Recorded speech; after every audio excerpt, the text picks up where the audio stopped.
4 വെള്ളവരക്കുള്ളിലെ ലോകം ഒരു ആവാസ വ്യവസ്ഥയെങ്കിൽ അവിടെ 4 ആണ്ടിലൊരിക്കൽ പെയ്തുകൊണ്ടിരുന്ന ഒരു അപൂർവ സുന്ദര വസന്തം എന്നേക്കുമായി പെയ്തൊഴിയാൻ പോകുന്നു. ലോകമേ കണ്ണടച്ച് മനസ്സിനെ ഏകാഗ്രമാക്കി തലച്ചോറിലേക്ക് ആ സത്യത്തെ കയറ്റുക. ഫുട്ബോളിലെ മിശിഹ അവസാനത്തെ ലോകകപ്പിനിറങ്ങുന്നു. കണ്ണു തുറക്കുമ്പോൾ ഒരു മരവിപ്പോടെ നിങ്ങളെ പൊതിയുന്നൊരു ശൂന്യതയില്ലേ? അതിന്റെ പേരാണ് ലിയോണൽ ആന്ദ്രേസ് മെസ്സി. ഒരു വൈകാരിക പിരിമുറുക്കവും ഇടങ്കാലിനെ പിറകിൽ നിന്ന് വലിക്കില്ല. ഒഴുകിപ്പരക്കാൻ ഇപ്പോഴും ശേഷി ബാക്കിയുണ്ടെങ്കിൽ ഈ ഇടവപ്പാതിയിൽ അയാൾ തിമർത്തുപെയ്യും. പസഫിക് സമുദ്രത്തിൽ മേഘവിസ്ഫോടനങ്ങൾ ഉണ്ടാകും.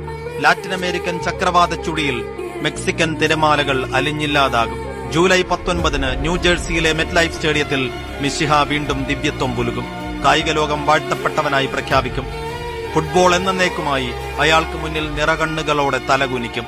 കയ്യിൽ 2 ലോക കിരീടങ്ങളും കായിക ലോകത്തെ ഇടങ്കാലിലും കൊരുത്ത് അയാൾ യാത്ര പറയും. തിരിച്ചെന്തു പറയണമെന്നറിയാതെ ലോകം കണ്ണീർ പൊഴിക്കും.